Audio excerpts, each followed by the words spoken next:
Okay, friends. So I've got someone on the podcast today that I was introduced to, I want to say it was early last year, and not in the way that I guess I had anticipated meeting Lauren Skae. So Lauren is also formally known as the Zen Blonde. So welcome, Lauren, to True Crime in Hollywood. Oh my gosh, thanks so much for having me, Celene. I feel like Yeah. this conversation is so overdue. Oh, so overdue because well, first of all, I just want to say, like, the content that you have produced is literally like my alter ego, you will. Because I love Bravo, I love reality TV, but the thing that stuck out with me to you, and this is how our worlds collided, was we both were in this camp of House and Habit followers. And Jessica Reed Krause was someone that was on my radar. My gosh, I want to say probably a little before the Gabby Petito case, if not right around that time. And for people who aren't familiar with House and Habit, I don't know. Like, do you want to weigh in a little bit and I can weigh in a little bit on her? Yeah, absolutely. So House and Habit started off as like a mommy blogger, and Mhm. she has now like devolved into a right-wing conspiracy theorist, Donald Trump, champion, RFK Jr. RFK Jr., Mhm. champion, anti-vaxxer, Yeah. Southern California mom. So, so she, has been following all of the right-wing candidates, Mhm. doing falconry with RFK Jr. and going to all of Donald Trump's rallies, Yeah. and spreading a lot of inform misinformation. But prior to going down this political route, she was really involved with Free Britney, which is how I became, familiar with Aha. her. I liked her during Free Britney. I thought she was great. Yeah. But then she kind of became the devil's advocate for championing famous men who got had rape allegations against them. She became like, I'm gonna, you know what, I'm gonna play devil's advocate Hmm. towards rape Hmm. victims. Like, Hmm. and it was like everyone from Jonah Hill who had some allegations. I don't believe it was rape, but it was like kind of like abusive behavior in the His abusive relationship. behavior. Yeah. Hmm. Army Hammer, Johnny Depp. I'm trying to think of Harvey Harvey Weinstein. Weinstein. I mean, she's a Ghislaine Maxwell fangirl, I was just about which to say I that. think that might be one of the most egregious. Alex Jones, taking photos with Yes. him, the man Yes. who had children's graves getting peed on because he led a bunch of people to believe that Sandy Hook didn't happen. Yeah. So I mean, the list goes on and on. I'm surprised It she's really does. Yeah. co-signing P. Diddy and saying, you know what it is? It's because she wants to say that like everyone that supported Kamala Harris, every artist Yeah. was Yeah. associated with Diddy, completely ignores the fact that Trump has a million photos with him. Yeah. Um, Otherwise, maybe she would get in Diddy's corner and try to say that Diddy was innocent. Yeah. I'm very curious to know what happens there. But yeah, so as you can see, like this is a person who has been positioning herself as an unbiased journalist. So I'm just going to use that phrase right there because let me go back to Gabby Petito because when I found her, Mhm. there were obviously so many like theories of where, everything was like where, Gabby was, but on top it was his name? I already forgot. Brian? Brian, or was it? It was Brian, I Was think. it Brian? Because now I'm I'm like like thinking thinking of Brian the other Koberger. I, right. I'm You know like, what I mean? no, Well, that's literally where F my him brain's at. and F his name, Gabby Petito. Yeah, screw him, whatever. So it was like going down that rabbit hole. But then the moment that, obviously I'm a champion of ethical true crime and storytelling. This was also kind of very eye-opening for me to watch as an investigative journalist myself in this space. But there was one day where I think I was just on her stories, and I believe this was also kind of the tipping point where somebody saw the van and had video recording of passing that van. But and again, I didn't even go down that rabbit hole to like verify this, but I saw what looked like an unalived body that was perceived to be Gabby. And I remember shutting my phone, going to my husband and being like, I don't know what I just saw. I'm way too scared to go back to look at it, but what the fuck is happening on TikTok? Because, you know, as some of these interviews have gone, with other individuals in this space, including trauma survivors, it is this aspect of like you are getting yourself involved in a case that doesn't necessarily need your help right now. Like, yes, I'm sure if that tipped that off, great. But that's when my side eye started like, what are you doing and why are you covering it like this? And then she started throwing out, he was hiding in the garden and here's a close up of his hand. Like, I mean, it was just like all of this fodder, just going The on. ground was moving and he's under the Yes. ground. The parents made a Yeah. bunker for him. Like, give me Yeah. a break. I mean, it was just like so much, but I think I equally was just kind of like amused that somebody could go that far into it. But then I think that transitioned into Free Britney. I think that was kind of right around that same time. And just like you, I was very much actively following that. I mean, we're both millennials, and Britney is Britney is the person that I was obsessed with as a child. And so obviously, like I was staying tuned in there. But then that's when the trickling of Ghislaine Maxwell fangirling started coming out. And then next thing I know, we are in the Johnny Depp Amber Heard world, which I'll expand on here in a few. But that was when I was like, I'm out. I am fully, fully out here. And then I started actually like on my social media highlighting these things because obviously I have quite a bit of SA survivors following myself. So I wanted to make sure that I was validating all of them as well. Like while we were watching the news of, I'm sorry, but sexual assault being turned as a joke, then being turned, as just truly a survivor's worst nightmare is the best way for me to put it. So, and I think that in between there, she also started doing like the Travis Scott, like Satanic Panic. Like, I don't know if you remember that too, if you were around during that time. So yeah, so things were just getting kind of weird. But fast forwarding to last year, she started then going down the Army Hammer, you know, uh, I don't want to even say rabbit hole because it was just a whole thing. And we'll get to where you're involved in that as well. But there was a particular survivor that she was attacking and that I have been, very much a support system to. And, this is someone who has gone through hell and beyond. And so with that, obviously I became very defensive. There was also what I would call revenge porn being posted without that survivor's consent or knowledge. And the survivor explicitly asked, do not talk about me. Do not post this stuff about me. And Jessica continued to do it. So that's when I started really speaking up against her. And then she went to Park City, Utah, which is my hometown, and she started covering the Gwyneth Paltrow brouhaha of that. And I think I made a joke, and I was just like, of course, the weather is terrible. House and habits in my hometown. I made like some light joke of that. Next thing I know, she's in my DMs Oh my going after me. And I am like, that's what it took. I've literally been.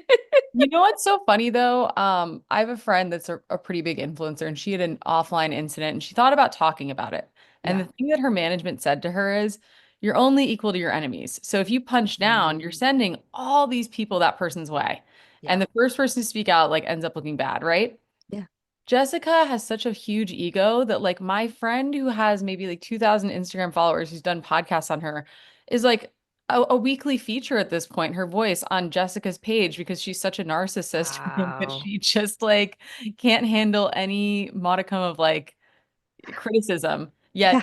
she's the one who's like, keep speech free. Set up Exactly. censorship. She Right. wants anyone who disagrees with her. She's the biggest echo chamber lover Yeah. of all time. Yeah. You know? Exactly. Right. Which isn't journalism, by the way, because journalism is looking at both sides and not being Hmm. biased. She Hmm. is a commentator, she has opinions, she Hmm. follows things, and Right. she has opinion pieces, maybe, but she's not. she That's not, people don't yeah. understand what journalism is that are following and think she's a journalist. I don't think she understands what journalism is. No, she absolutely doesn't. And I think even, you know what? And when she attacked me, I actually responded very Yeah. kindly, if you will. I even said to her, I am more than willing to sit down with you and to talk about how to properly report on survivors. Hmm. Oh, no. Then she continued on attacking me, and I was just like, all right. And then she blocked me, and I'm like, wow, okay. Well, then next thing I know, again, the survivor on the side, while all of this is going on, is really suffering mentally with this because just as, I have shared and what I have learned being a silence breaker in the industry, as soon as your abuser, their name is back in the media, it's back on you Hmm. and the attacks are back and people are, honing in on your life. And so it is crippling. And for this particular survivor, it has not been easy. And so I went as far as, gathering information because they were looking at potentially legally suing Jessica. I mean, that's the flat out truth I because hope somebody does eventually. It's exactly so right. frustrating to see this person like drag these women who, the thing is, like, even if you were coming out about a man who was Hmm. just a dude from your high school, Yeah. like, the process of reporting is so re-traumatizing, but to Mm, do it up against a celebrity and their fandom, and to have another woman with a huge platform pile on, I'm sorry, but there is like a special place in hell for her. And she's been given all of the information about, statistically how unlikely false reporting is. yeah. You know, uh, why are you trying to poke holes in something? And even certain things she was saying about like, you know, certain people not being reliable narrators. It's like, have you ever had to like relive your trauma and not only relive your trauma, but have to, put it out to an audience of people that are now demanding information from you about Mhm. your situation? Um, And demanding proof or evidence. I don't know how many times I have read that with rape apologists of like, well, if you didn't go and report it this timeline and did it, I mean, people do it to me all the time. mhm. And that's why it's like it is so important to have a conversation like this. So after that, I started noticing, other influencers, especially who are more in like, I don't know, the media space of like even Jared. So Jared Lips was another one that was then introduced to me, but then there were you. There you were. Like it was just like, oh, okay, so there are people out there, who are fighting the good fight for survivors in this capacity. So that is basically how Lauren and I found each other, but equally, it has been this like you have been such a support system in that sense of like, I get so frustrated because, again, these are House and Habit, again, is the perfect example because I was watching people who I love and admire still falling on every word. And I'm sitting there and I'm like, how can I keep screaming this for you to understand? So, I mean, but yeah, but from there, I also wanted to go back a little bit because Army Hammer is really kind of like where you started getting situated and then you were featured on the Max series. So, can you talk to me a little bit about how that all came about?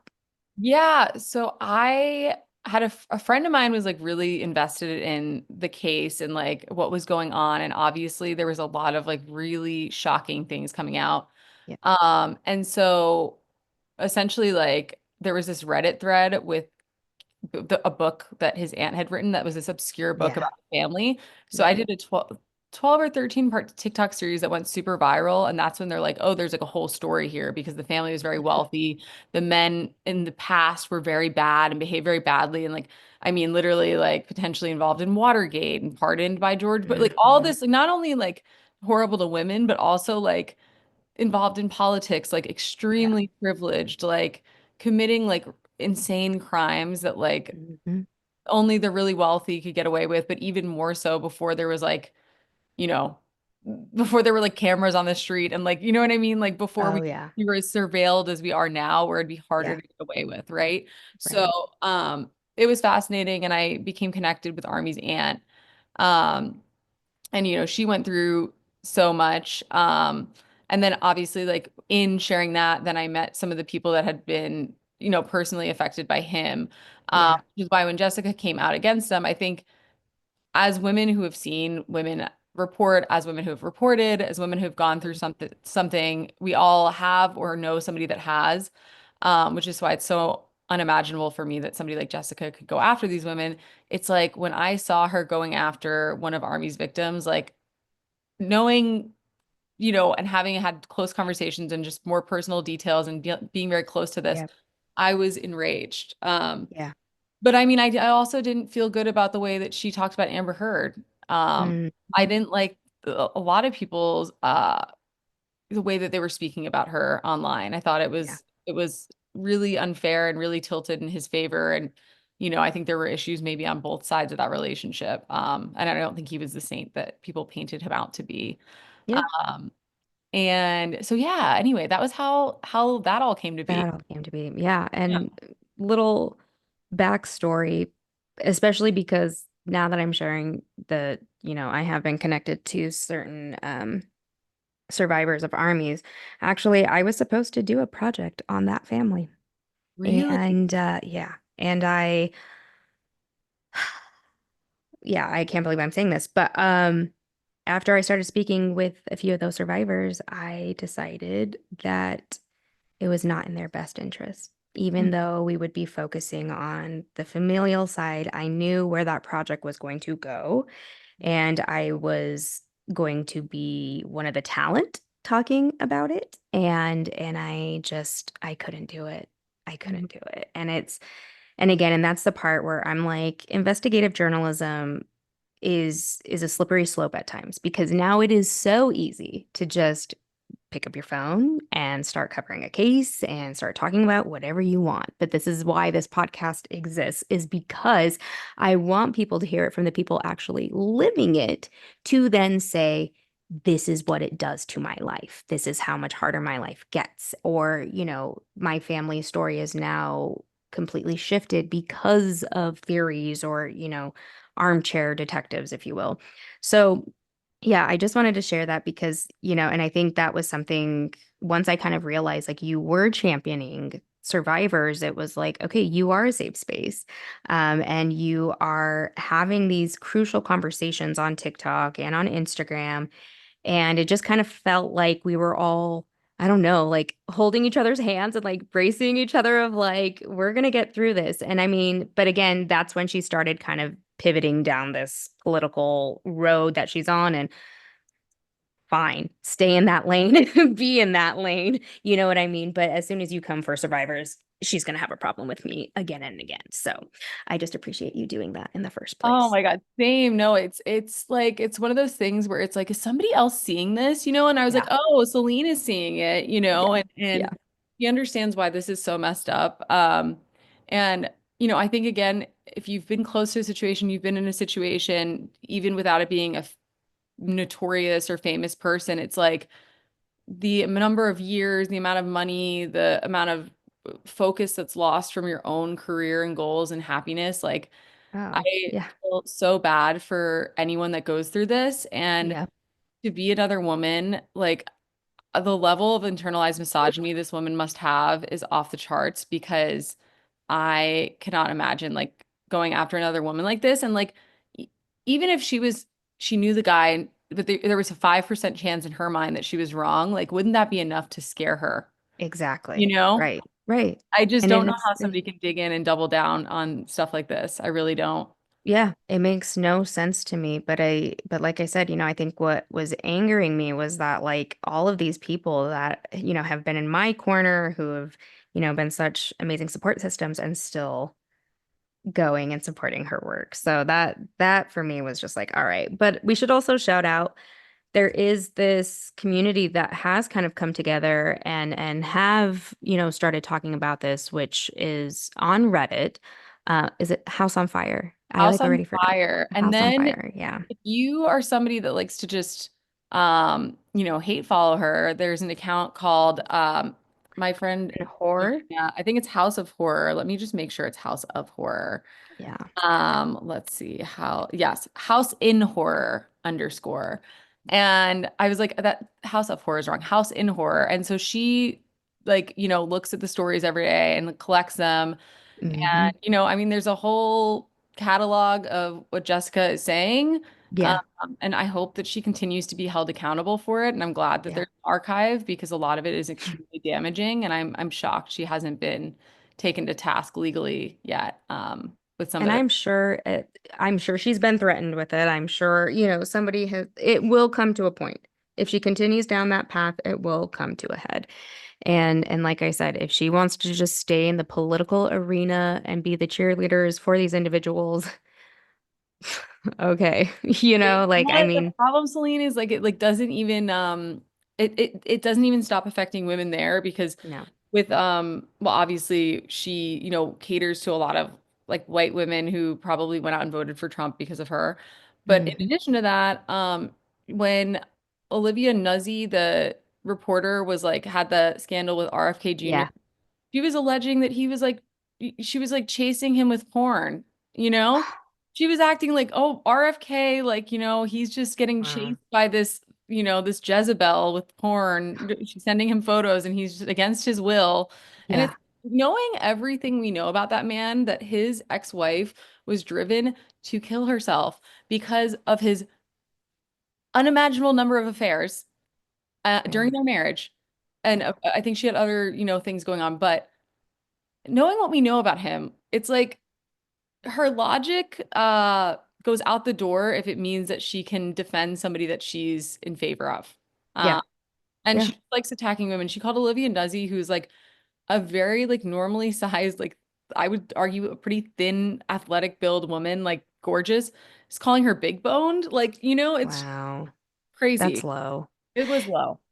Because as soon as you start attacking people's appearances, I mean, it just that it's like, what is this? Is this high school? Is this, you know what I mean? Like, it's just this narrative that gets done and done again. And that's the part that I hate. And I think even at the time where we all started really, speaking out against her, I think she called us like parking lot millennials or something.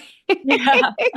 I was like, cool diss, I guess so. I mean, we do film videos in our car. I don't know. And so it just speaks to just how out of touch she really is. But I feel good that people are starting to have more conversations about her because she does have such a large following. But I do hope, over these next, few years, more people will have more aha moments, but And you know equally, what? We may be parking lot millennials, but at least we're not Gen Xers who didn't get into Donald Trump's whatever his like winning party was, and we're laying on the yeah. floor of a dirty hotel conference room because that's what she was doing. So a Oh, Gen X hotel floor layer. Parking lot millennial, I'll take it any day, girlfriend. I'll take it any day. I'm in the truly. cleanliness of my car, okay? I'm not bed bugs on the floor. Seriously. No. But like I said, it feels so good to know that there's someone out there like you who, on top of shares all the great things that we need to focus on when it comes to Bravo Media, because like I said, I greatly appreciated all of your coverage during the VPR stuff. We Because gotta have some fun. you Yeah. do, yeah. And it helps. And it honestly helps like just this escapism, if you will, because right Yes. now and so it's like I'm trying to get my feed into I don't know any type of outside algorithm because I can't be reading this news every single hour and it is too much, so I love that you are part of that. So I want to though talk about your journey, like from when you started to like where you're at today. It was so random, Celine, because like I never would have like been online talking into my phone. I would have probably like been felt too like weird about that had Yeah, the pandemic not happened. But I was living in Venice. I was only my first year into LA when the pandemic hit. So I was kind of like in that yeah, phase of like trying on friends. Like I had one friend like down the street that I was like, okay, she's like still in my life and she was like a cool friend, but I was still getting to meet people. And yeah. so I like, oh my God, I was so isolated during the pandemic. And Hmm. in Venice, like everybody cleared out and it was just like kind of like a weird ghost town vibe. It was so crazy, so bleak. And Yeah. my sister thankfully lived in San Diego at the time, so I had somebody, but it was just very, bleak and dismal. So I was just like, all right, I was finding all the diversions. I was like watching Bravo like Yeah. nonstop, even like revisiting old shows. I was any podcast, any situation that was happening, like I was like really diving in, and I've always been interested, but again, I think also being a New Yorker, like a lot of my friends at that time in New York weren't interested in Bravo, kind of thought it was maybe like a little bit low brow. It hadn't really hit Yeah. the zeitgeist the way that it has now, like where we've had Right. Jen Shaw's crime and Erica Jane and like all Yeah. these things that really became these like national stories, Yeah. and kind of got more eyeballs and of course the VPR of it all. So I just started talking into my phone about like whatever I felt like talking about. And then it was like one thing would hit off and then another thing would hit off. And it was the early days of TikTok where like it was almost like a weird gold rush where so many people were Mm. online, so many eyeballs were online because of the pandemic that like it just like it blew up. And then it Yeah. was so funny because a lot of, I'd say most of my friends in LA are content creators, but it's not for any reason other than during that time I was able to vet people that live near me online Oh, I because see. and then Yeah. I made friend like my best friend John, we met on TikTok. And then I Really? met Oh, almost I all my didn't. other friends through like just being in the social media world here. Yeah. Um, so everyone's a content creator, which is hilarious. But it's also like I got to vet them and be like, "Ooh, I like all their takes, you know?" Yeah. Yeah. So then you kind of The know where best they people. align. Yeah. Yeah, Oh, I love that. it was I so mean, fun. I don't love that you were isolated, but I mean, it makes sense. It That was like all makes sense. my book, like wasn't it Shakespeare like wrote during the plague? It was like that was my Yeah. TikTok or whatever. That was I'm here for it. my TikTok was my plague project, you I know? love it. I love that. Oh my goodness. Now, with that being said, the other thing, I'm just going to call this out. So, because we're talking about like-minded people, Yeah. right? And as I know in this industry, I mean, thankfully it is a little bit more liberal than, probably most industries. So I feel like with the most people I connect with, they are of like-mindedness, if you will. But with that being said, ooh, there was a lot for us to process last Tuesday. Hmm. And not only were you sick, but when we checked in with each other, because I think I voted, then walked back home, and I think it was like within an hour of when we were supposed to get together. But you and I are texting back and forth. And we don't like at the time, we were just like crossing our fingers. I think for me, I was truly in this space of like, there's no way. We can't go back. We can't go back. Nobody wants to go back. Women can't go back. And we're bantering back and forth about this, and then the unthinkable happens. And I just really want to say, last Wednesday was a day of mourning. I cried more than I thought I would. And I think it's something that we should probably talk about because I think again we are seeing so much being thrown our way on social media on top of the news of just, what's to come, here's what's to be expected, and how do we move forward from here? How did things go last Wednesday for you? Oh, I was like, do I need to get on an antidepressant? Like, I genuinely Yeah. was like, and like for probably like 3 days, like I woke up with a sense of dread. I went to bed with a sense of dread. I was feeling the dread Tuesday because I felt like I had like PTSD from 2016, like Hillary. And Yeah. just a part of me was like, I don't know if they'll ever let a woman win, but I just had so much hope. And I thought she ran such an amazing campaign. Yeah. And I'm like, who wouldn't be convinced by this? Who wouldn't want to vote for these people? Like, they're so trustworthy, they're so competent. She's so smart. She's going to be so great for this country. And I had been in France this summer, and they had an election, and there was this really far right kind of like fascist person that almost won, but then like there was a surprise win of like their sort of like Kamala. And so I was like, Wow. maybe it'll be like France, and maybe that's the energy in the world right now, that it's not going to be like 2016. So I had a glimmer of hope, but I was also just like, there's so much misinformation, and like I know people that are older that can vote that believe that misinformation. That like Correct. no matter what I tell them, like they are in a bubble of certain a certain echo chamber where they're hearing the baby's getting aborted at 9 months after being born is being murdered. That's You know called what I mean? They're murder. believing it, That's you that's know? murder. Yeah. They're believing it, right? They're Yeah. believing it, and they're believing they're eating the dogs and eating the cats. So there's all this misinformation. I mean, I don't know, did you see the video about the role that Elon Musk played in this? Because that was fascinating. Oh, I have.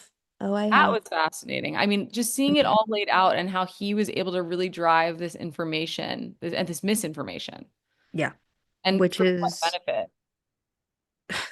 I mean, I don't understand why it's not already investigation if he was offering to pay people in Pennsylvania $100 with their vote. And then, I oh, like $1 million if they like a day for like certain people that yeah, they win, yeah, right? yep. And that's terrifying.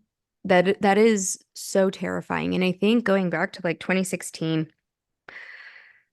I'll share this story. So I was in Houston, Texas. I was like so broke at this time, and I saved my money and I was going to see Adele for the very first time. So I was at the Adele concert when all of this started transpiring. And while I was at the concert, my dad was texting me and was like, "It's looking good. Hillary is up. I don't think, that's even going to be an issue. So I was having the time of my life. And then what was wild, I kept watching people pick up their phones and they weren't picking up to record. They were picking up to look at the news. And right before she came back on stage for her encore, she was gone for a hot minute. And I don't know if that's what she typically does or what, but I remember everyone was kind of like grabbing their phones and pulling up the news again. And it was looking like we were going the other way. And when that concert ended, Lauren, it was silent. Everyone was walking out pretty much in silence, looking at their phones. We went outside to catch an Uber. I was watching people of color bawling. I People in just disbelief. I mean, it was like the the apocalypse or something. Like the heaviness that immediately came over everyone was evident. And then the next morning I went home, and so when I got to the airport, it was the same vibe. Everyone was just standing around the TV, very quiet, taking it all in. And, flashback to last Tuesday, I mean, I was just watching the news in the smallest of spurts. And, there was everyone being like, it's the red wave, like it'll pass, it'll pass. And a part of me was like, it's not gonna pass. Like this is becoming absurd in terms of numbers. And then my baby wakes up at 3:34 in the morning screaming, and I grab my phone to look at the time. My husband's jumping up to go get her, and I am like, do I open my phone? And of course I did. And I just see 47th president and I see his face, and I curled into a ball and I was in hysterics because, and I also just want to preface that I grew up in a very Republican home as a child. And, I would say my parents have either moved to moderate or very left. But, I never had that instilled fear when it was a possibility of a Republican becoming president. Like, I don't know if that was just like my own bipartisanship, but now it just feels like fascism. You Mhm. know what I mean? Like it is a totally different beast now. And then now watching someone like Nick Fuentes. it's not reasonable people. Like if you look at Mitt No. Romney, you might not agree with his policies, but like I Yeah. don't think that he would send the country into a tailspin Yeah. and I don't think that he would stoke the flames of people like the Proud Boys and Nick Yeah. Fuentes and insurrectionists. And I mean, I don't know. I just saw today on my phone that outside of an Anne Frank play in like, I want to say, I can't remember what state, Michigan, I think, there were people waving Nazi flags, Oh my saying gosh. slurs, because this is the kind of behavior this man emboldens and incites. And Yeah. so it's not like, it's just like I have people that I know that are Republicans that would never vote for Trump. You know, Yeah. and I can Same. respect Hmm. the F out of that. I'm like, that is Hmm. fine. Like I love you. I thank you for seeing what I see and Yeah. realizing that this isn't normal. Yeah. And beyond what's going to happen to women, the Supreme Court getting stacked, regulations. It's I terrifying. mean, beyond even that, I feel like I feel like we're gonna have to spend like $4,000 to get an iPhone with these tariffs. Truly. Beyond like even all the social issues, it's just like the things I'm seeing online are so terrifying, and just the way it's aligning with like other times in history where like they're like, oh, they tried to impose these tariffs during the Great Depression, and it like led everyone into like a worse tailspin. Yeah. Um, it's just it's terrifying. But yeah, Nick Fuentes, man, I'm not a violent person, Celine, but when I saw him say, "Your body, our choice, you'll never be female president," I will not even repeat the things that I was saying privately to my friend on the phone Hmm. because I Hmm. felt enraged. And I think that's also how we feel seeing a convicted rapist as our Correct. president over a competent woman. Correct. You know? And yeah. And I mean, I was stunned. I honestly was stunned to one, open my phone and see his face laughing, just going and going and going. And, obviously there was like this instilled fear in me, but then watching that and then now watching other men commenting like basically rape threats to women, let's just call it what it is. Uh, that is terrifying. That is Mm. fucking terrifying. I have a daughter now. Like, this isn't just some, we want to make America great again. I understand that. Under what cost? And just like you said, the tariffs. We are going to have apparently no Department of Education. Yeah, so You, did you there's this thing called the Chevron uh something or other. Chevron, it's not an act, it's something else. But basically, like with that, and this is him stacking the Supreme Court with these right-wing, like evangelical Mhm, lunatics. mhm, That with that specific situation, it will be like the court gets the final say as opposed to like the EPA or like the mhm. FDA or like any of these like regulatory people with the experts.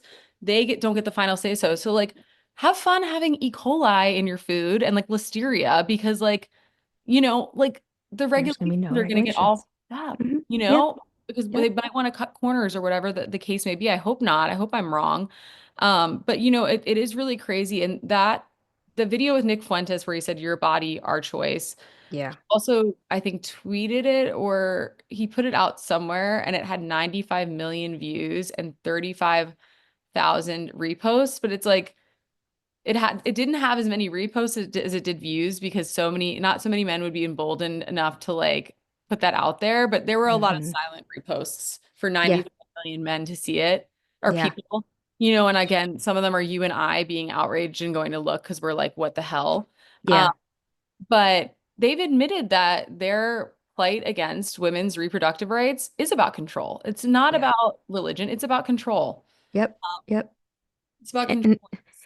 and that's where, and I try so hard to not, like be extra political because again, like I said, this is outside of politics now. Now we're just talking about safety Yep. because I'm sorry, any woman or non-binary person, men, like there's survivors everywhere of all genders. Yes.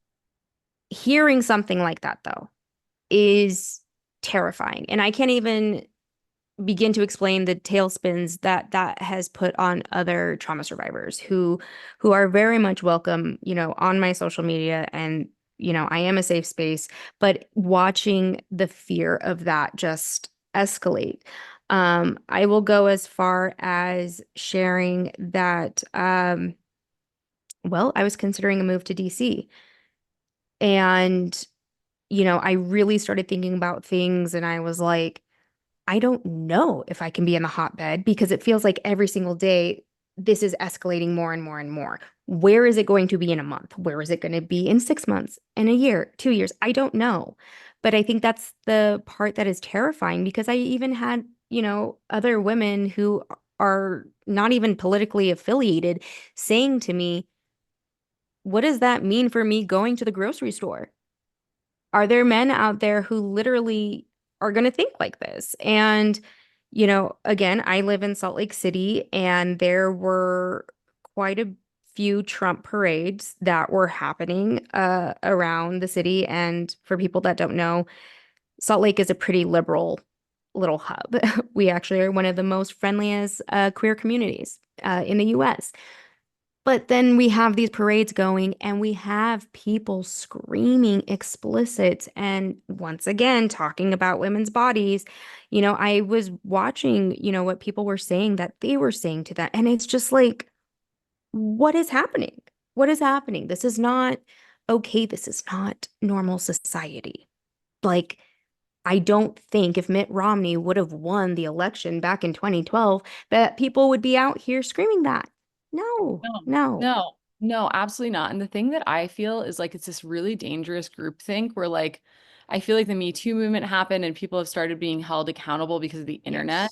Yes. Yes. Even if people don't get like the justice they deserve in the legal sense, like a lot of times like the internet knows and then it's like, okay, like now people know to watch out for this person. Now this person has like a people know what happened and they're gonna have that reputation forever, even if the person doesn't get legal justice that this Yeah. happened. Yeah. I feel like the inverse has happened here where it's like the men that like truly believe that maybe have felt like they can't be outward about that or they have to be more careful or they should be afraid to have those beliefs because it's wrong because it's like wrong and they'll be a pariah if it's found out. They've just been like empowered to be that way. And at Yeah. the same time, you have so many women who are Hmm. like, we're going 4B, like we won't sleep with you at all. Like we won't Yeah. date you. We don't want to marry you. And I'm kind of like, for me, I mean, I have on my dating profiles, like if you voted for Trump, like please stay away from me. And then Yeah. middle finger emoji. Because I'm just like, no, like absolutely not. But Let it be known. it's Hmm. funny, I was posting I was posting what I was posting the other day, and I posted the Nick Fuentes thing, and this guy's Yeah. like, "Oh, hey, we're not all so bad. Like, go blow off some steam in Palm Springs, and like, let me like take you out to dinner." And like, I'm like, "So you think like this is the time that like you're gonna ask me out and let me know that you voted this way?" And I'm like, the thing for a lot of us is like 4B for you, 4B for you. Hmm. Like if you voted against my rights, like 4B for you, you're Hmm. not, absolutely not. Yeah. And the problem with that is I think that a lot of these men that voted this way and believe this way could become like dangerous, angry incels. Oh, 1000%. I That's what mean, freaks me out. right. And Because that is, no one's gonna sleep with them. well, look, I mean, yesterday I shared uh, an 11-minute clip of my Bundy documentary, which is the anti-Bundy documentary that has been needed for so many years. But in that, I also reflect the outrage against women. One of those individuals who is seen is Elliot Rogers. This is somebody who literally said, because I was rejected by women, you see what I'm going to do to you. And that's exactly what he did. So it is so important that we have this conversation because you are right. Because there is a level of, um, how do I phrase this? I'm drawing a blank. This escalation, if you will, Mhm. of, it comes down to just threats. And then it just escalates and escalates and escalates, which is very much the Bundy effect. So I've had many arguments with Bundy experts, and I am using air quotes, everyone. Um, where they do not believe that Bundy was a rapist at any point in time in his life. Well, I'm here to say that you are wrong. I've actually gone through actual police files from the 70s of women reporting their rapes. Okay. But do you think that they were believed? Do you think anything was done? No, it was not. Why? Because he was in the political arena and was already mingling in that world, right? And the level of this escalation, especially when it comes to sexual serial predation, is a legitimate thing because they want more and more and more until they get to this point. And that is the reason that I have said that now more than ever, my project is so important to get out there within these next couple of years because we need to identify these things. Because Mhm. somebody like, I mean, Nick Fuentes, if you will, he's not this like ogre looking person. You know what I mean? If I saw him walking down the street and I didn't know who he was, I wouldn't like think twice, right? But it is that type of behavior that is going to be the tipping point for other men to then start saying, okay, well then let me take it this much more and more and more and more. And then it's going to be going there. So, and then having the reproductive restrictions, all of this is cohesive and needs to be a conversation today. So, And the thing is, right? Like it's like that goes for all things because it's like, yes. okay, yeah, right now, like it's just them waving the Nazi flags outside of the play and screaming the slurs, right? Yep. Um, Yep. right now, it's just Nick Fuentes saying something that's really horrible, but he's just planted seeds in all of these brains. And, Yep. with the way things are shaking out, like there are men in this world that think that like women are second class citizens. And, beyond women, any marginalized group, right? Yep. Isn't just a white male. Hmm. And I think the biggest thing that like I'm gonna hold for myself in these times is just like listening to my gut and like Yeah. if somebody makes me uncomfortable, if somebody makes any woman uncomfortable, you can always apologize later, but don't worry about being polite. Just keep it Exactly. safe and don't, you know, Don't engage. yeah, get away from anyone that makes you uncomfortable in these trying times because I think people are really on one. And I think Yeah, unfortunately, we have the worst person around that's just gonna fan all of those flames. So we all have to stick together. exactly. And that goes without saying, I definitely want to highlight the brave survivors who are a victim of Trump's because I can't even imagine for 2 seconds if my rapist was the president. I can't imagine if Billy Jensen or Ben Kissel were the president because you are living the worst nightmare. Yeah. And oftentimes, I was told that I would be ruining this young man's life if I really tried to press charges against him. It is shit like that that is like terrifying for all of these survivors, which is why I want to save space and why I wanted to have this conversation with you because it is so important that we talk about this. But with that being said, the other thing that I wanted to circle back to, especially when we're talking about uh abusers getting a platform. Army Hammer has just announced that he is going to be doing a podcast. And once again, anybody can grab a microphone, anybody can, create content. But one more time, some of these allegations, okay, were some of the worst things that I have heard to date. And on what planet do people really want to hear from him? What is there to hear from him about? Uh, No, I know. I mean, listen, he wasn't exactly he loves like an intellectual word salad where he just like, is mm, saying a bunch of words that sound like he's saying something intelligent, but he's kind of saying nothing at all in any interview yeah. that I've ever heard of his. But the thing is, Yeah, I mean, I was talking to a friend about this and I was so frustrated with the election and I was like, I wish in like an inverse world where like this was like women had all the power. Like the one law I would like to put into effect is like it's illegal for men to have podcasts, like so that we can get rid of Joe Rogan and like they're not allowed to have podcasts anymore. Like that would be like my my media, my choice. Your media, my choice. Um, you know. Yeah. Silence Agreed. them. But there's some great male podcasts out there, so I'm being Yeah. facetious, but definitely not Army or Joe Rogan. But yeah, Army, I think, he doesn't have a whole lot going on, and so he's just trying to do something, but I don't know even really understand the theme of it Yeah. or if anyone even really wants to have conversations with him. Apparently Tom Arnold does. Really? I like, That was the preview that I got.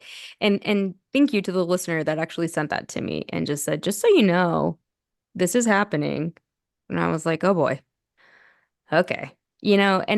But that's the thing. It's like when we talk about cancel culture too, does it actually exist? Not in my mind, it I doesn't. don't really think so. And the way that I feel is like, people are always like, oh, like these men's lives, like, oh, like it's gonna ruin their life. It's like, what about like the victim who had to report that like didn't like wasn't able to focus on her career, her life beyond reporting, even if she didn't report, Hmm. like all of the therapy that she used to pay for, the interruptions to her focus and work, the Yep. PTSD, like that they didn't think about her when they were doing what they did. Yeah. So I mean, I just genuinely, I think this is going to be like a nothing burger from him. Yeah. I just I don't think hope. the artwork on it is weird. I won't be listening to it. I don't really know what he really has to add to the conversation. From what I heard, he's trying to make light of the cannibalism claim, Yeah. saying that it's funny to him now, and he's trying to be like in on the joke, which it's like it's not a joke, It's not a joke, dude. It's and not a you joke. were being really weird. He's And so weird. And I just hope that like this isn't a trend that then, more abusers are like, okay, well then I can start, doing this and it's like the damage is done and you reap what you sow. But, by all means, go live your life. But just the message that you're sending, once again, if you are trying to convince people that you have changed, that you understand the gravitas of your actions and your behaviors and your abuse, no, like, no, it oh, doesn't at all. And that does not negate any of that. So it's just my fingers are crossed, that this doesn't become an ongoing trend. So, with that being said, though, one of the things that I will say that, we did connect on too was about, and I know I already talked about this, but the Secret Lives of Mormon Wives. And you were like, I have so many questions about Utah. What kind of questions do you? girl, oh my God. Like, where do I begin? Well, it's just so fascinating to me that you guys have I mean, are there bars? Oh, there's so many bars. There's bars, right? Let Like, me let me preface where are this they? by saying, so Park City and Salt Lake are, like I shared, very liberal. So you're gonna find a good vast majority of like the good times in either of these two places. Once you start getting on these outskirts and really where these women live, it's going to be less and less. There aren't as, many bars or even like restaurants that serve alcohol. That is very rare once you are outside of the Salt Lake and Park City bubble. Um, I I really do think, though, now that there's such a bright, shining light on Utah, I think a lot of us are starting to have these like, oh, we actually are kind of in a weird environment. But and it kind of started with Real Housewives, and then watching this, I think for a lot of women, as I shared on Tara's episode, was kind of a wake-up call of like, oh, this isn't just Mormon men, because that's what it was for me watching the behavior of Zach and Dakota. It was like, oh no, I have seen this behavior among men even outside of the church. And so I think there is this weird like cultural shift in that too. But we do have bars, I Okay, and promise. you were born and raised in I in was born in Los Angeles. okay, born in And LA. so, yep, so all of my family is still in LA, but then I moved to Park City when I was 6 years old. Okay, so you've been there for a while. So I have been here since college in Salt Lake since 2006. And so I have watched like the growth of Utah because I grew up with the Olympics literally in my backyard. We were off school for about a month. Oh my God. And I mean, just even that alone. And then also keep in mind what else was in my background, Sundance. Wait, were you So like a six skier then? yeah, Oh yeah. my God. So yes, so that's another thing that people don't know about me. Yeah, I was a very avid skier as a kiddo. Every Friday we would get off school early if your parents signed up for it, and you would either go to the Park City Mountain Resort or you would go to Deer Valley, and I think at the time it was like Wolf Mountain. And then you would go and ski for like 2, 3 hours, and that's just what life was. And I realized today, also being married to my husband who grew up in a small town in Utah, he was just like, your childhood was not normal. I'm just telling you right Oh, now, it that was is normal. insane. Like you're like growing up on a ski slope and you're saying Sundance was also in your backyard. So you had all this like That's what I grew stuff. up in. Yeah. So in middle school and like early high school, the thing to do was after school, you would grab your friends, grab your camera and your little autograph book, walk up and down Main Street just looking for celebrities. So I met Jennifer Aniston, Lance Bass, Spider Sally. Oh my gosh. The list goes on and on and on. I'm trying to think of like I saw the original Benifer. The Like, original Bennifer, that's the so original. vintage because now So we have like the vintage. second or third coming of Bennifer now. So they shut down the whole shop where I saw them outside of, and she was so sweet. Lo was so nice. I've got to find this picture somewhere, but I met DMX and I have a picture with him, CeeLo Green, Big Boy, Paris Hilton. I mean, Diddy came into my work. Got Yeah, yeah. I mean, truly, like my life when it comes to the Sundance world is so vast and long because this is obviously still a company I work with once a year and truly like my childhood has been just like pop culture. Like that yeah, I really is want to what go to it's been. Sundance, so I'm going to meet you there. So come join I'm, me. I'm joining you. But that's crazy that you had that juxtaposition. But like Yeah. you were you raised Mormon or were you outside of it? So here's another fun fact. So I born and raised Catholic.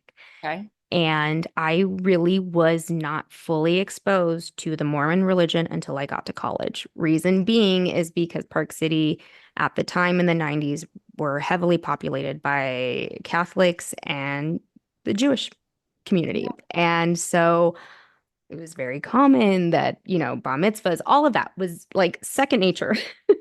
And then as soon as I got to college, I walk in and one of my roommates had a giant picture of Jesus on her wall. And I was like, what's happening here? I was very confused. And that was my first real introduction to Mormonism. As I've shared, I married into a Mormon family, and so I have a stronger understanding of like, the faith side of it, but also the cultural side, which is why I think it was so interesting to watch like Secret Lives because it was like I could identify things in myself as a 20-year-old in them, but then on top of that, knowing what their upbringing has been with the LDS religion, like that very much was very prevalent. But like I shared with you, I was a cheerleader with Katie Maloney at PCHS, and but Park City has like yeah, we have a bunch of Olympians who have come out of that school. Julianne Hough, I just shared uh, in an episode that we went to high school very briefly together as well. Yeah. So Utah is We've been going like unseen for quite some time. So it is a little bizarre that now when I tell people like, yeah, I'm in Salt Lake City, and they're just like, you are? I And I'm went to like, Paris wow, for two okay. days, but I was on the slopes the entire time and then like back in this Um, little apartment that we were staying at. And it was when I was in college, so I don't remember it that well, but I remember it was very cool. It was like Utah's very cool, but what's fascinating to me about all of this is like I just the way that like the Real Housewives, like it's like there's different yeah. levels to, like their like Mormon strictness, and like I feel like the Hmm. Real Housewives they all kind of drink and they all do the things, and then I like some of them have like described being shunned. And then like it's the same thing for the Secret Life of Mormon Wives, but I feel like the Yeah. younger wives are a little bit more strict with themselves for the most part. And I feel like they'll probably, I mean, I don't know them personally. I have, people in their orbit. So I've heard side stuff. But with that being said, yeah, it is really interesting because you look at someone like Lisa Barlow, who owns Vita Tequila, and it's like, what, why, what, how? Oh. But then she still has this strong faith component to her. And then obviously her son going on a mission. But I will say, in the last, and I don't know if this is politically related, I would say in the last 7 to 10 years, a lot of LDS women are starting to speak up Yeah. or starting to have like revelations of oppression, of the patriarchy. I think that is something that I've observed just on my own with people. But it's interesting. And I think now knowing that there is this rapid decline in Gen Z when it comes to religion, it's no surprise to me. But I think, as we are having these conversations, which is why I honestly I didn't know what to expect of Secret Lives. I really didn't. And then I was just like pleasantly surprised, but in the way of, oh gosh, I see so much trauma in all of this. And I think, yeah, like that probably is what, like Whitney has done, Heather has done, kind of shedding those things that they were raised with. And so now there is kind of like Lisa's probably like the better example of it, but at least with Heather and Whitney, because I still see them like fighting those internal like belief systems in them. And I think, Yes. but I get it and I can see why that I is. can And I see think, like yeah, Heather having shame or like, yes, like yeah, self-judgment and yeah, having to have the cognitive dissonance and try to be right. like uh, deal with like her new paradigm versus like all these things she was told for Yep. so many years. Yeah. My friend covered a niche show about Mormonism on TikTok. His name is Julian Hagen. Oh, And it was, oh, I forget the name of the show, but it was about same-sex attraction. So instead of being like, oh, he's oh, gay, they said yeah. he has SSA. And so it was women that are married to men that had SSA, i.e., That's a real thing. they're That, gay yeah, or yeah. they're bi. Well, I had one of my closest friends in college who was LDS, uh, eventually shared with me that they were in a marriage according to the doctrine, and they were going to have children because they wanted to get to the celestial kingdom, but they could not identify with what their actual sexual orientation was. So I think that is a conversation that I keep seeing pop up, especially for like Whitney and Connor. And obviously I'm not here to speculate on anybody's sexual orientation, but I do want to share that that is very common. There is a wonderful documentary. I believe it's called Believe. It's actually done by the lead singer of Imagine Dragons. Is it Dan Reynolds? I think is his name. It should still be on Max, but it's a great piece when you are looking at the queer community within the LDS religion. I think there is a lot of conversations. I actually went to the premiere of that at Sundance, and the Q&A was wild. That was the most disruptive Q&A I think I've ever been a part of. And I think that conversation is going to be happening like more and more. And I think again with this show in particular, it's going to open those doors. But I will say that is very This is Yes, an that is true. old like niche show. It must have been from like maybe like 5 or 10 years ago. I'd I've never got heard to look it of it. up. But he covered it like episode by episode, and you're watching it, and you're like, oh my Wow. gosh, like this, Wow. and they're obviously very open about it, and the guys go away alone together, which you're just like, oh my God, you know what I mean? Like Wow. what's going on those camping trips, sort of, because you're like, okay, like how long can anyone deny their true selves and repress that? You know what I mean? Like I think anyone would Yeah. go crazy. Um, Yeah. But when it comes to this religion, it is like that's above everything. That's mhm. above everybody else. I have, met people in that world where it's like it's religion or nothing. Yeah. That's what they're living for. That's what they're striving for. And I think that is starting to break down like with millennials and with Gen Z. So I don't know how long that will continue because and then it was again this conversation of abortion. I know many LDS women who believe in it. Yeah. And then again, but they can't share that with their partner. They can't share that in church, So it's like I really hope this allows women, within this religion, along with anybody who is struggling with their sexual orientation, to kind of see that light. Um, but yeah, like it's a bizarre kind of culture when it comes to Utah, but yeah, that's a big one. And Do I you honestly, I think you would love the bars here. oh please, I know I'd be into them. Oh, the other question I have for you is, do you know or have you met any polygamists? That's a great question. I grew I grew up with polygamous families. Really?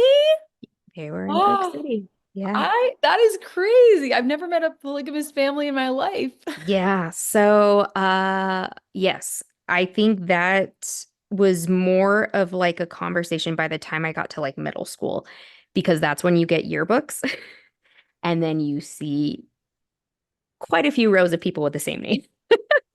And so, and that was kind of like this moment of what's happening here, and I think but here's the thing is that they weren't necessarily dressing in like the traditional, like the FLDS, probably like more in like Southern Utah when we're talking like Warren Jeffs.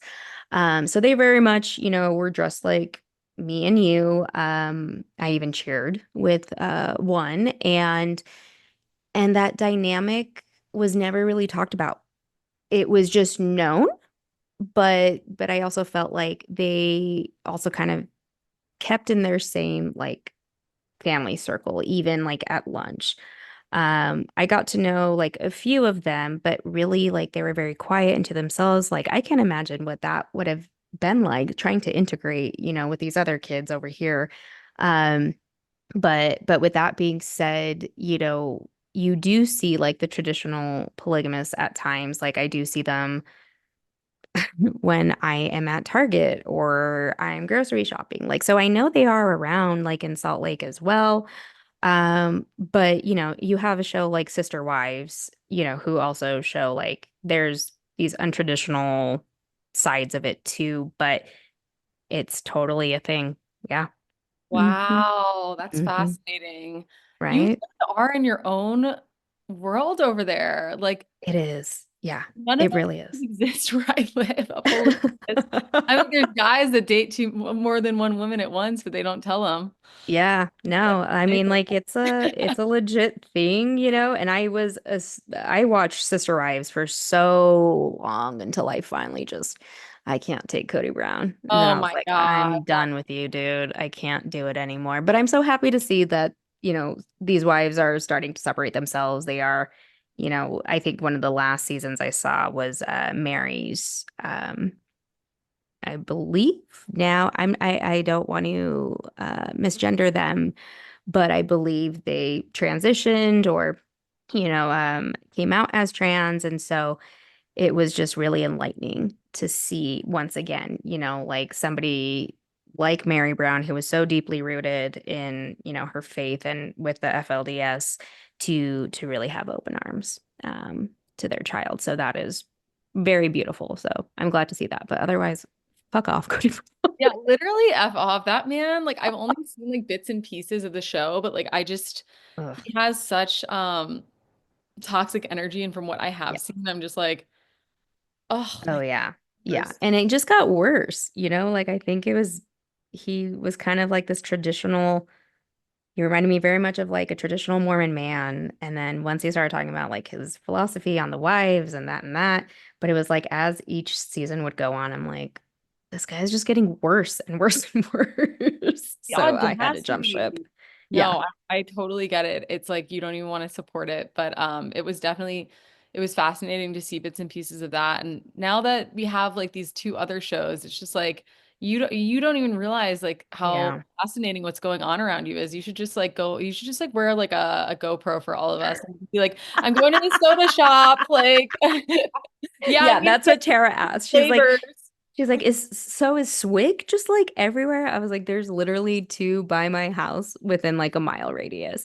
But there's also other ones. Like there's Fizz, there's Thirst, I mean, there's a plenty. And And then I'm there's just just convinced like, the yeah. dentist must be like booked and busy where you I live. mean, what do you think everybody has veneers now? Yeah. Well, will say when I've driven through Utah as well, like so like the women, like so some of the Mormon women I've seen are like the most like put together, like Yes, yes. veneers, like fake boobs, I'm guessing, like Yeah. very like blonde, like Well, we have the highest plastic surgery rate, oh I my think, in God, Utah I couldn't here. believe it. I mean, everyone looked fabulous, but I was just like, wow, like this is its own little It's bubble. its own world. And that's why I think like really, like I said, I didn't realize it Yeah. this whole time. Like it's a little bit with the housewives, but it's housewives. So I was just like, whatever, this is just what it is. But no, it was the second show. And then now there's a third one, like a real estate show, I think that's either going to be on Bravo. I can't remember what it's called, but I just saw a trailer for it. And I'll be watching it. I mean, I just saw on Zillow Gone Wild the $65 million home posted in Park City, and it is wild looking. But yeah, Park City is another, the wealth in Park City, I just want to say this does not exist among every single person there. I very much grew up middle class, which my parents worked their way up through and through. But yeah, like the stories I have of Park City, that could be its own book. I can Maybe I only will write that book. I went to school in Colorado and like I had friends that lived like Yeah. near Aspen and Carbondale and it was the same thing, right? Like they Yeah. like lived like normal like upbringings, but then like they were also surrounded by like the craziest like things you could ever envision Think of. or imagine. Exactly. Yeah, exactly. And that's why I'm like, I never realized the bubble that I was in there. And it all made sense because I went to the University of Utah and right when I got to school, people, asking like, where are you from? And then they'd be like, oh, okay. And Like, just oh, stop you're one of talking to those like me. not yeah, were you kind of like shunned for like Yes. some of them? Yes. They're like, oh, you're Yes. not one of us and you're not going to go to church with us. Oh, that's a big one. Yeah. Like I said, I didn't really have a full exposure to the LDS religion.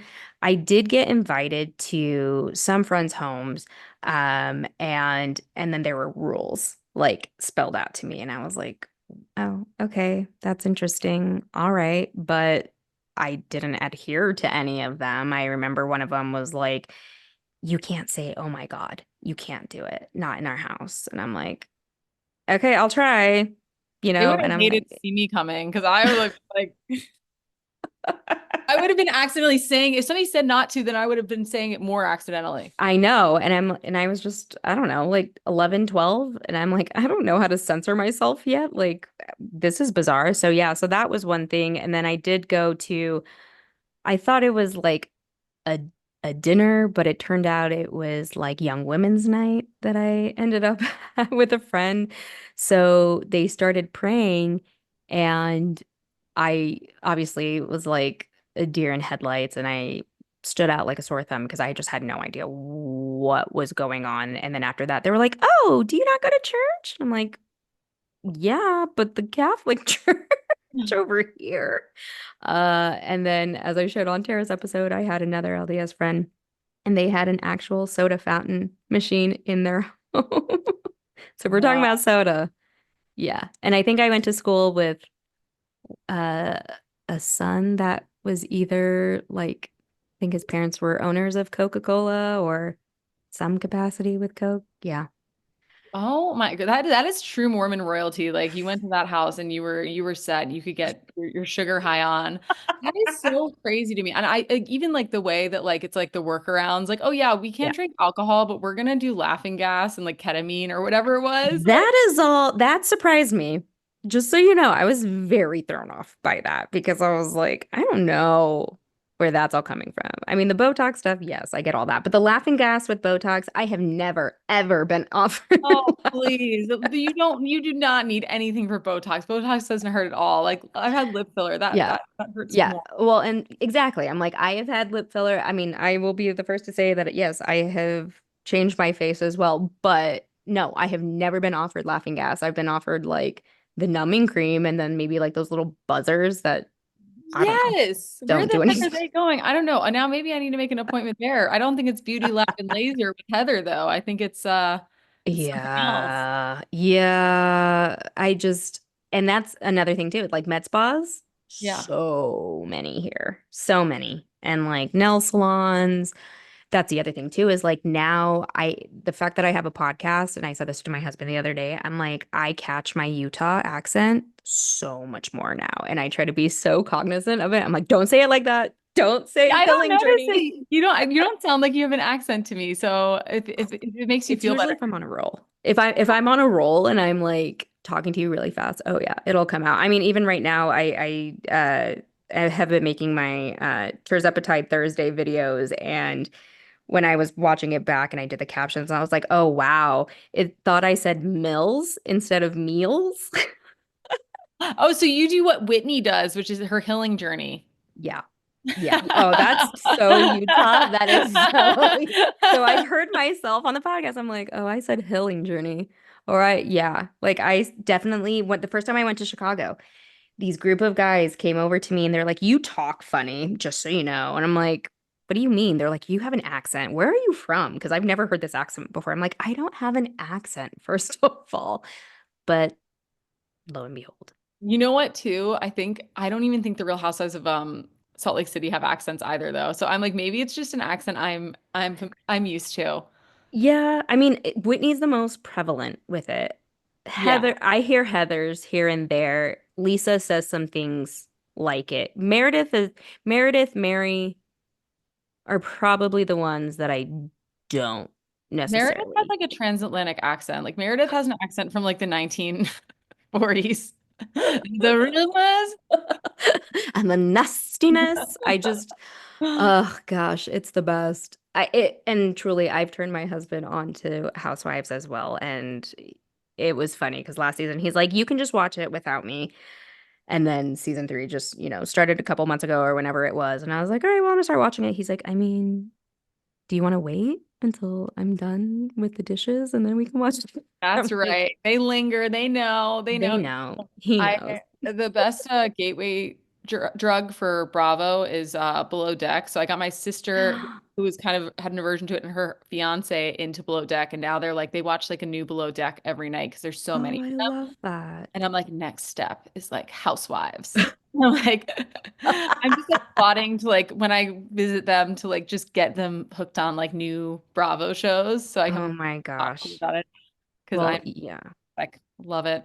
Well, and I know people who make some of those shows, and one of them did do Below Deck and is absolutely his favorite show that he's ever worked on. So I just so you know, from like an ethical standpoint, he's really enjoyed it. So Oh, they did a great job. I mean, last season there was like a situation and yes, they went in and yes, they stopped it. Then they yeah, shut down a few situations, and I was like, bravo, bravo, good job. truly, that was truly a monumental moment. I couldn't believe what I saw. And the fact that they intervened like that, because as we know, reality TV they'll just let it go and just keep filming. And that's not always the right choice. But Like yeah. the lack of ethics back in the day, I can't even believe it. I mean, the Swan and all those plastic surgery shows were Yes. appointment television for me and my family, and I'm like, no wonder I'm like so curious about all these things. Like Mhm.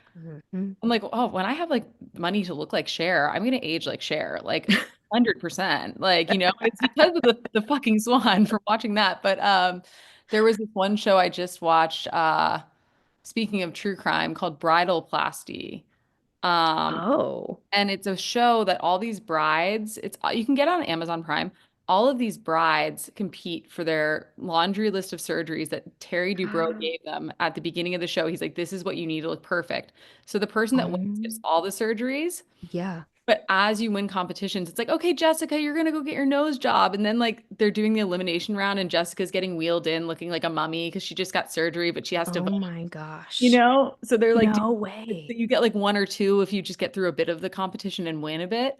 But the craziest thing is it ties into true crime because unfortunately one of the contestants was murdered by her boyfriend years later. Oh my But it was gosh. like if you watch the show, you're watching the show and you're like, okay, like there's this character, whatever, or this person Yeah. on the show, and then years later, Oh um, my her gosh. boyfriend. Yeah. I didn't And even it was know just one this of those show crazy existed. nights. You should watch the show, but like also Yeah. the true crime element of it's very sad. When you find Yeah. out this woman was killed. Oh my gosh. Yeah, I mean all of those shows I grew up watching them too. Like Extreme Makeover was probably like once again the most extreme where these people would not even look like who they were. But truly it should be no surprise that yeah, Utah's up there. And I will say I think the reason for the plastic surgery stuff and it's so prevalent here is kind of like the stuff I touched on with Tara where it's like our bodies to these Utah men are scrutinized beyond belief. And I think that is big part of it.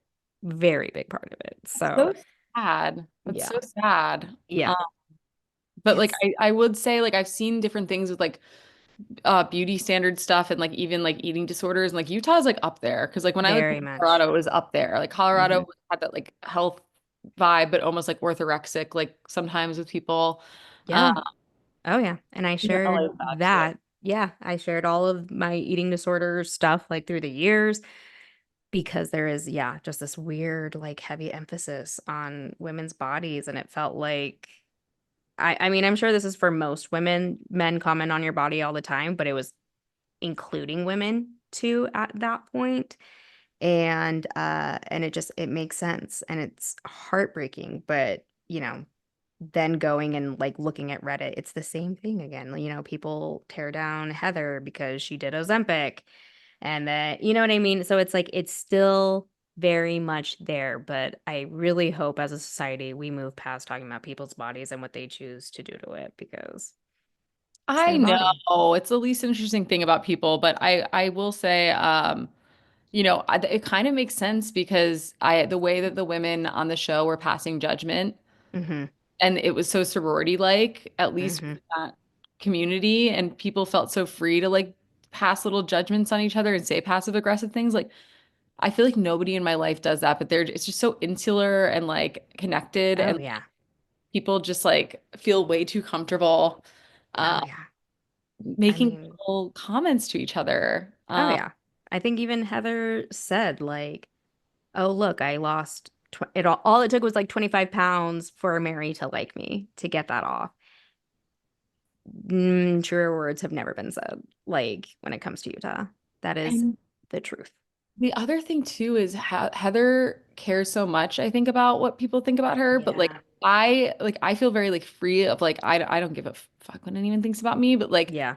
um I think it like just goes to show like she was dealing with like constant judgment and like she's just like around these people that were judging her. Like I think maybe Yeah. if I lived in like my hometown where I went to high school, I would feel that way. But like, Yeah. I don't Park have any of that City, or around not me. Park City. Yeah. Utah. I'm telling you, Oh, it's girl. Utah. That's But why I'm also like, I like gotta get out of here. I'm intrigued. I'm like, I need to come visit you Ugh. before you do. We need to go get yipped up on some sodas. Oh my gosh, I know. I'll take you on a soda run. And yeah, I mean, you should see the lines, like the lines for these soda joints too. Let me just be real about that because, oh yeah, they'll go like all the way out into the street. Like it's wild the amount of sugar that is consumed in this state. And it's not just that. Then you've got crumble. Crumble was created here in Utah, and those cookies are filled with I don't know how much sugar, but I'm sure it would make somebody diabetic after having two in a sitting. I mean, it's wild. But it's the Utah Mormon culture because those Mormons, they love their sugar. I know that from my own family. And and good hell is it good. It's delicious, but so bad. So, so, so, so, so bad. But I'm very intrigued by all of it. Well, I'll be visiting you. mm, I'll be coming. One of these years, I'm doing Sundance, so we'll link up there for. oh, you'll I'm sorry. I am the Sundance queen.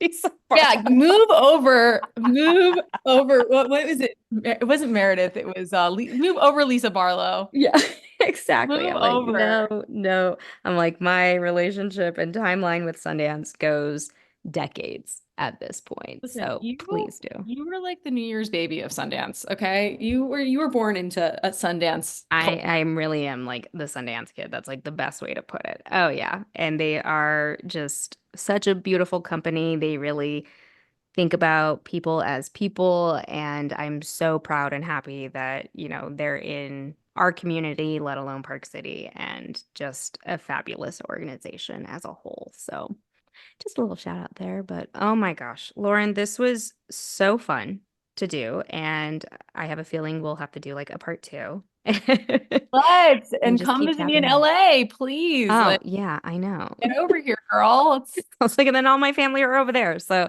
I know we've got to do it. But I love you. Thank you for doing this. love you, Queen. Thank you for having me.